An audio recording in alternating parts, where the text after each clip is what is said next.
Friends, welcome to social science with Rinki. कैसे हैं आप? उम्मीद करती हूँ आप सभी अच्छे होंगे। आज जो हम इस वीडियो में पढ़ने जा रहे हैं वो है 7th क्लास की हिस्ट्री और हिस्ट्री का चैप्टर फर्स्ट, हजारों वर्षों के दौरान हुए परिवर्तनों की पड़ताल। तो इसके हम जो काफ़ी टॉपिक हैं वो कवर कर चुके हैं। लास्ट टाइम जो हम डिस्कस कर रहे थे वो हमारा टॉपिक था नए सामाजिक और राजनीतिक समूह की, जो जब चीज़ें बदल रही थी, मतलब हजारों वर्षों के दौरान जो चीज़ों में बदलाव आ रहे थे, तो उनमें जो हमारी सोसाइटी थी या पॉलिटिकल जो ग्रुप्स थे उनमें भी तो बदलाव आए थे, उनमें भी चेंज आए थे। ये सारा कुछ हम लास्ट टाइम डिस्कस कर चुके थे कि क्या क्या बदलाव आए थे, हमारी जो सोसाइटी है वो किस टाइप की हो गई थी, या पॉलिटिकल जो समूह थे हमारे, या हम कहें ग्रुप्स थे, उनमें कैसे बदलाव आए थे। ये सारा हम लास्ट टाइम डिस्कस कर चुके थे। हमने एक पर्टिकुलर मतलब कुछ चीज़ों के बारे में भी देखा था कि कुछ जो फसल जैसे आलू मिर्च वगैरह ये सारी जो फसलें हैं वो कैसे आई हमारे यहाँ पे, मतलब जो सिंचाई है उसके तरीके बदले थे, टेक्नोलॉजी आई थी, फसलें मतलब चेंज हुई थी। ये सारा कुछ हम जो है लास्ट टॉपिक में कवर कर चुके थे। देखो, हर एक टॉपिक एक दूसरे से कनेक्टेड होता है हमारा। तो जो कोई भी ये मेरा वीडियो पहली बार देख रहा है वो पहले इससे पहले वाले वीडियो देखे, उसके बाद आगे के इस टॉपिक पे आए, जिससे कि क्या होगा कि आपको जो चैप्टर है वो अच्छे से समझ में आ जाएगा। नहीं तो हमेशा कन्फ्यूजन ही रहता है, जब हम एक पढ़ते हैं तो हमें समझ में भी नहीं आता। इसलिए ज़रूरी है कि हम जो पॉइंट हैं उसको कनेक्ट करके ही पढ़ें, मतलब कुछ चीज़ स्किप ना करें। जो जैसे जिस तरह से टॉपिक वाइज आपको दे रखा है, स्टेप बाय स्टेप आपको उसी हिसाब से उनको देखना चाहिए। लास्ट टाइम हम इस टॉपिक का आधा ही कवर कर चुके थे, आधा ही टॉपिक कवर किया था। तो उसमें हमने जो शुरुआत देखा था, सोसाइटी के बारे में देखा था, कैसे सोसाइटी में बदलाव आ रहे थे।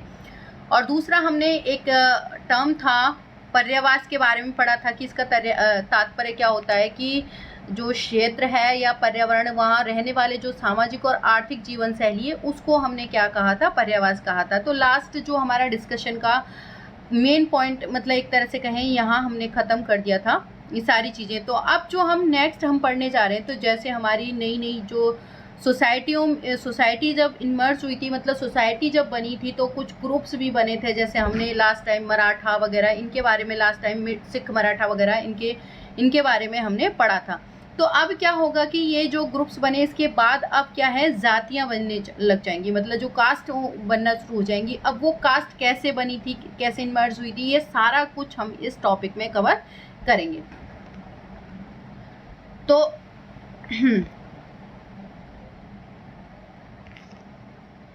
इस पूरे काल के दौरान क्रम से जंगलों की कटाई हो रही थी। देखो, जब ये टाइम पीरियड चल रहा था ना, हजारों वर्षों के दौरान जो चेंजेस आ रहे थे, परिवर्तन आ रहे थे, उसी टाइम पीरियड में क्या हो रहा था कि हमारे जो कई सारे जो इस बीच में बहुत सारे चेंजेस आए थे, बदलाव आए थे। तो इसी टाइम पीरियड में क्या है, जंगलों की भी सफाई हो रही थी, अब कटाई हो रही थी। अब देखो, जो जंगल थे ये तो आपने बहुत बार सुना होगा ना कि जंगलों में आदिवासी रहते हैं, ये रहते हैं, वो रहते हैं, मतलब लोग रहते हैं। तो ऑब्वियस सी बात है, कुछ लोग मतलब आपके यहाँ बाहर सोसाइटी में रह रहे थे, तो कुछ लोग जंगलों में रह रहे थे। उसी टाइम पीरियड में, मतलब जैसे जिस तरह से लकड़ी की ज़रूरत है या लोगों की नीड को पूरा फुलफिल करने के लिए जंगलों को लोग साफ कर रहे थे। तो इसी दौरान क्या है, जंगलों की कटाई हो रही थी और खेती का भी इलाका बढ़ता जा रहा था। अब खेती का इलाका कैसे बढ़ेगा कि उसी टाइम जंगलों को साफ करके खेती भी की जा रही थी। तो वहाँ जो लोग रह रहे थे, तो उनकी ऑब्वियस सी बात है, सोसाइटी क्या है, डिस्टर्ब होगी। तो वो लोग अब वहां से क्या करेंगे, मैदानों की तरफ आ गए, मतलब जो एक तरह से जंगलों को छोड़ के और जहां लोग रह रहे थे सोसाइटी में, उस तरफ वो लोग बढ़ने लगे थे। तो कुछ क्षेत्रों में यह परिवर्तन अन्य क्षेत्रों की अपेक्षा अधिक तेजी से हुआ, और मतलब पूरे तौर से हुआ कि मतलब ये जो चेंजेस आ रहे थे या परिवर्तन आ रहे थे, तो कुछ क्षेत्रों में अन्य क्षेत्रों की तुलना में, मतलब कंपैरिजन दूसरे क्षेत्र की तुलना में, ये कुछ तेज गति से हुआ, मतलब स्पीड में हुआ और पूरे तौर पे हुआ था। तो ये जो चेंजेस आ रहे थे, परिवर्तन आ रहे थे, उसके कारण क्या है, पर्यावास में परिवर्तन के कारण वनवासियों को मजबूर होकर अपना स्थान छोड़ना पड़ा था। कि अब ये जो बदलाव आए थे, अब हमने पर्यावास देख लिया। पर्यावास का मीनिंग क्या है कि वहाँ जो रहने वाले लोग हैं उनकी आर्थिक और सामाजिक जो जीवन शैली है उससे रिलेटेड है। तो अब क्या हुआ कि जंगल काटने से किन की जीवन शैली इफेक्ट होगी, सबसे ज्यादा फर्क किन पे पड़ेगा। ऑब्वियस सी बात है, वहाँ की जनजाति जो लोग रह रहे हैं उन्हीं के पर्यावास पे तो चेंज आएगा। तो उन्हीं की जो सोसाइटी है, समाज है, या उनकी इकोनॉमिक जो चीजें हैं उन पे इफेक्ट पड़ेगा। क्यों? क्योंकि देखो वनवासियों का क्या था, जंगलों में रहते थे, जड़ी बूटियों की उन्हें काफ़ी सारी जड़ी बूटियों की नॉलेज थी, सारा खान पीन सब कुछ वहीं से मिल रहा था, उन्हें कोई दिक्कत ही नहीं थी।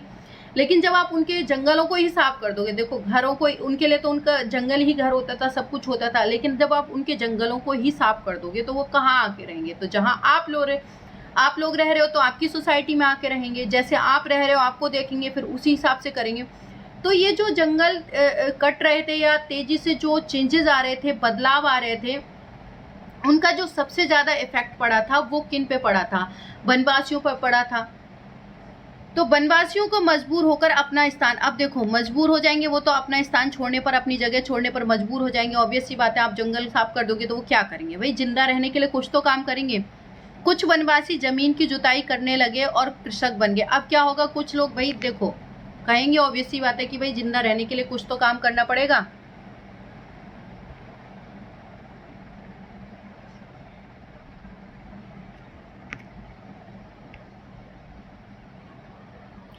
तो जो वनवासी हैं, जो मजबूर होके, कुछ जो वनवासी हैं वो मजबूर होकर के क्या किया, उन्होंने अपना स्थान छोड़ दिया।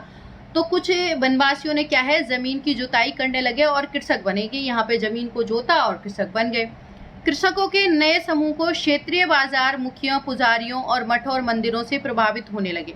अब जब ये लोग जो कृषक बने थे तो इससे क्या हुआ कि यहाँ के जो, अब जब लोग यहाँ पर खेती करने लगेंगे, कृषक बन जाएंगे, तो एक नया ग्रुप बन जाएगा। तो ये जो नया ग्रुप बना था, उस समूह से क्षेत्रीय जो बाजार होते थे, उनके जो लोकल मार्केट होते थे, उनके मुखिया जो होते थे, पुजारी होते थे, मतलब मठ और मंदिरों से प्रभावित, यहाँ इन सारी चीजों से क्या है वो प्रभावित होने लगे। वे बड़े और जटिल समाजों के अंग बन गए। अब ये धीरे धीरे क्या हुआ, बहुत बड़े समाजों के अंग बनते चले गए। देखो जब वो यहाँ की सोसाइटी में रहेंगे तो बदलाव आएंगे, कोई इकोनॉमिकली स्ट्रांग बन जाएगा, कोई जो सोशली स्ट्रांग बन जाएगा, मतलब उसके हाथ में पावर होगी, किसी का पुजारी बन जाएगा, मुखिया बन जाएगा, और बाकी की चीजें चेंज हो जाएंगी। तो उससे क्या होगा कि जो वहाँ की जो सोसाइटी थी उसमें काफी बड़े बड़े, मतलब वहाँ के समाज में जो है कुछ जटिल जो है मतलब चेंजेज आए थे, या हम कहेंगे कि उस टाइम जो है सोसाइटी थी वो बदल रही थी। उससे क्या हुआ, इन सारी चीजों से प्रभावित होकर के लोग वो बड़े क्या हैं, जटिल और समाजों के क्या हैं, अंग बन गए। जो बहुत ही बड़े समाज थे, सोसाइटी थी, उनके जटिल अंग बन गए थे ये। उन्हें कर चुकाने पड़ते थे और स्थानीय मालिक वर्ग की बेगार करनी पड़ती थी। इन्हें क्या करना पड़ता था कि जो कई बार टैक्स भी पे करने पड़ रहे थे, कुछ लोग ये काम भी कर रहे थे। मतलब एक डिफरेंस आ गया, मतलब कुछ लोग अमीर हो गए थे, कुछ गरीब हो गए थे। तो मतलब अब आप देख रहे हो सोसाइटी में बदलाव आ रहा है, चेंज आ रहा है, परिवर्तन आ रहे हैं। तो उन्हें टैक्स पे करना पड़ता था, मतलब कर चुकाना पड़ता था। और स्थानीय जो लोकल जो मालिक होता था, लोकल मालिक वर्ग की उनको बेगार करनी पड़ती थी। अब बेगार का मतलब तो आपको पता होगा, बेगार क्या होती है। जब हम किसी को बिना पैसे वगैरह कुछ दिए और अगर उनसे हम काम करवाते तो उसको हम क्या कहते हैं, बेगार कहते हैं। तो इनको क्या है, बेगार करनी पड़ती थी, उन्हें कर चुकाने पड़ते थे और स्थानीय मालिकों की बेगार करनी पड़ती थी। परिणाम स्वरूप किसानों के बीच आर्थिक और सामाजिक अंतर उभरने लगे। अब क्या होगा, जो किसान है उनके बीच डिफरेंस आ जाएगा, आर्थिक रूप से भी, और जो सामाजिक अंतर, ये भी सारे कुछ निकल के आने लगेंगे। किसी के हाथ में पावर ज्यादा होगी, कोई इकोनॉमिकली स्ट्रांग बन जाएगा। तो अब इनमें क्या है, बदलाव आना शुरू हो गया था।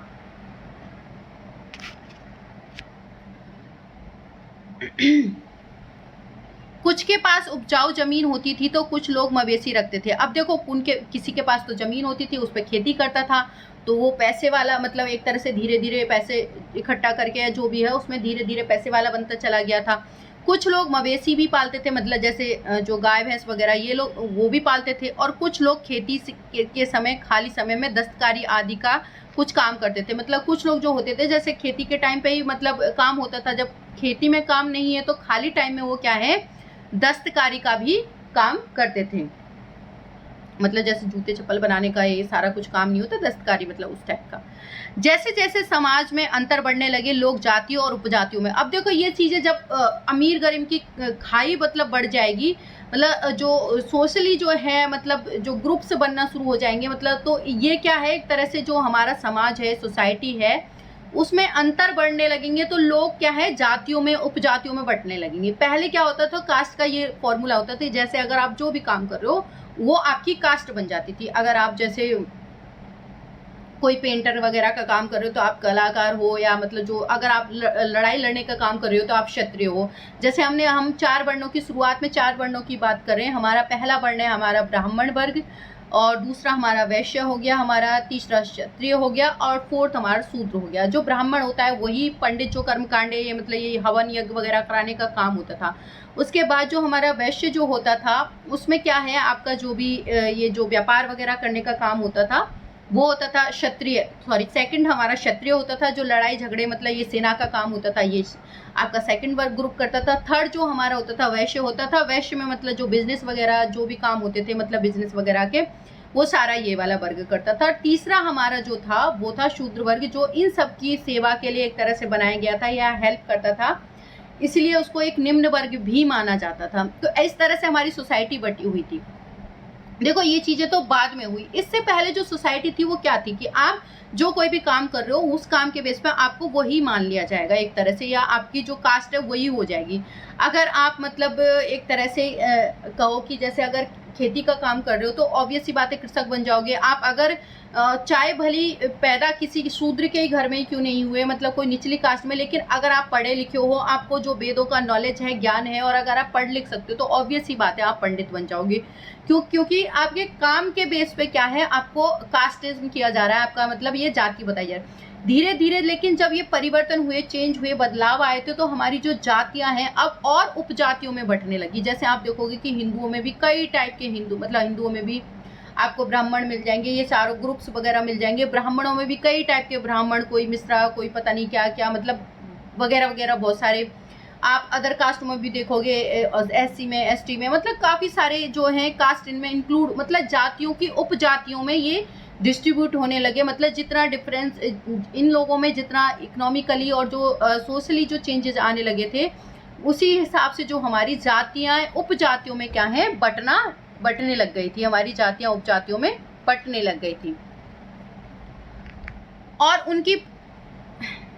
उनकी पृष्ठभूमि और व्यवसाय के आधार पर उन्हें समाज में ऊंचा या नीचा का दर्जा दिए जाने लगा। कि और जो उनकी जो पृष्ठभूमि है कि मतलब इनकी पृष्ठभूमि कैसी है, अब कैसे होने लगा कि जहां तुम बर्थ ले रहे हो, मतलब जहां तुम पैदा हो रहे हो वही तुम्हारी कास्ट मानना बाद में शुरू हो गई। मतलब शुरुआत में तो कुछ नहीं था, शुरुआत में जो था सोसाइटी जिस टाइप की थी, जो आप वर्क कर रहे हो उसी के बेस पर आपको आपकी कास्ट डिसाइड हो जाती थी। लेकिन बाद में जो सोसाइटी में परिवर्तन आए, चेंज आए, उसमें आप जहां पैदा हो रहे हो, अगर आप शूद्र के घर में पैदा हो रहे हो शूद्र, क्षत्रिय के घर में पैदा हो रहे हो तो क्षत्रिय हो, मतलब इस तरह से कास्टिज्म शुरू हो गया था। तो उनके पृष्ठभूमि व्यवसाय के आधार पर उन्हें समाज में ऊंचा या नीचा दर्जा दिया जाता था। मतलब शुरुआत की जो पृष्ठभूमि थी वो कैसी थी, व्यवसाय के आधार पर थी, और उसी आधार पर आपको ऊंचा या नीचा बताया जाता था आप जो काम करते थे। ये जो आपकी जो दर्जे होती थी ये स्थायी नहीं थी, मतलब ये परमानेंट नहीं हुई थी, ये बाद में चेंज हो गई थी। किसी जाति विशेष के सदस्यों के हाथ में कितनी सत्ता, प्रभाव या संसाधनों का नियंत्रण है, इसके आधार पर उसके दर्जे बदलते रहते थे। मतलब उसको क्या वैल्यू दी जाए, उसका क्या दर्जा होगा, वो किसके बेस पे बदलता रहता था। वो आपके जो ये किसी भी जाति विशेष के सदस्यों के हाथ में कितनी पावर है, वो कितनी पावर रखता है, उसका प्रभाव कैसा है, कितने संसाधनों पे उनका कंट्रोल है, इसके आधार पर उनके दर्जे, उनका रुतबा एक तरह से बदलता रहता था। और एक ही जाति का किसी क्षेत्र में कोई दर्जा हो सकता है, इसके लिए अन्य कोई जो अन्य क्षेत्र है उसमें कोई और, मतलब हो सकता है कि मतलब जैसे मान लो यहाँ ब्राह्मण की कोई और वैल्यू हो, दूसरी सोसाइटी में कुछ और वैल्यू हो, मतलब उसी की।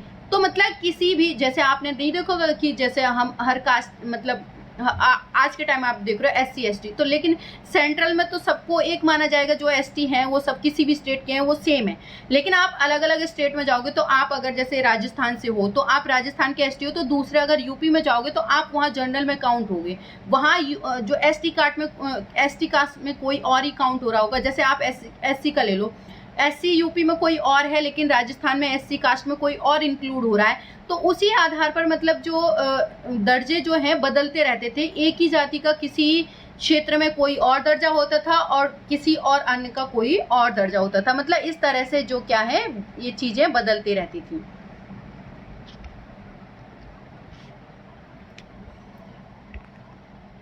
अपने सदस्यों का व्यवहार पर नियंत्रण करने के लिए जाति स्वयं अपने अपने नियम। अब देखो, जब वो क्या करती थी, अब उसके जो मेंबर्स होते थे, मतलब जो भी जाति के मेंबर्स होते थे, उनके लिए जो उनकी जो जातियां क्या करती थी, स्वयं अपने क्या है नियम बनाती थी, मतलब अपने अपने नियम बना लेती थी कि ये हमारी जाति के लोगों के लिए ये नियम है, ये हमें क्या है फॉलो करने पड़ेंगे। तो अपने उसके कंट्रोल करने के लिए कि मतलब उन पे कंट्रोल रहे, इस वजह से वो अपने नियम बना लेती थी।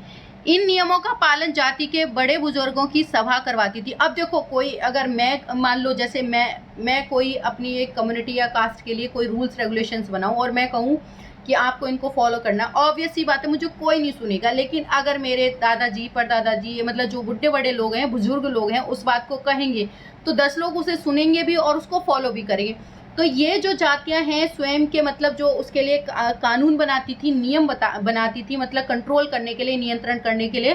तो उन नियमों का जो पालन है वो कैसे करवाती थी, वो जाति के बड़े बड़े जो बुजुर्ग हैं उनसे सभाएं करवाती थी।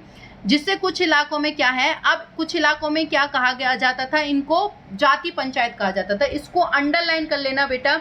और ये जो कॉम्पिटिटिव जो एग्ज़ाम की प्रिपरेशन कर रहे हैं बच्चे, उनके लिए भी इम्पोर्टेंट है कि जो नियम कानूनों का पालन ये जाति के बड़े बुजुर्गों की एक सभा कराती थी, उस सभा को जनरली क्या कहा जाता था, उसको क्या कहा जाता था, जाति पंचायत कहा जाता था। अब आप देख रहे हो सोसाइटी किस तरफ कन्वर्ट हो रही है, आपके जो पंचायतें वगैरह बनने लगेंगे, फिर ग्रुप आपके जो गांव बनेंगे, गांव से आपका जो भी है बड़े और शहर, मतलब इस तरह से बनते चले जाएंगे और उस हिसाब से आपके स्टेट इमर्ज हो जाएंगे, मतलब स्टेट बन के आ जाएंगे। अभी हम क्या है, एक सोसाइटी का हिस्सा बन रहे, समाज का हिस्सा बन रहे हैं। तो इनकी सभाएं कराती थी और इन कुछ इलाकों में जो है जाति पंचायत कहा जाता था। लेकिन जातियों के अपने निवास के गांव के रिवाजों को पालन करना ही पड़ता था। लेकिन जो भी जाति थी, जहां वो रह रही थी, जिस गांव में रह रही थी, वहां के रीति रिवाजों को उल्ला, हालांकि मतलब अगर मान लो किसी दूसरी जाति के, लेकिन जो गांव के रीति रिवाज है वो उनको फॉलो करने ही पड़ते थे। इसके अलावा कई गांव पर मुखियों का शासन होता था। इसके अलावा भी जो कई गांव होते थे उनमें वहां का जो मुखिया होता था उसका शासन होता था उन पर।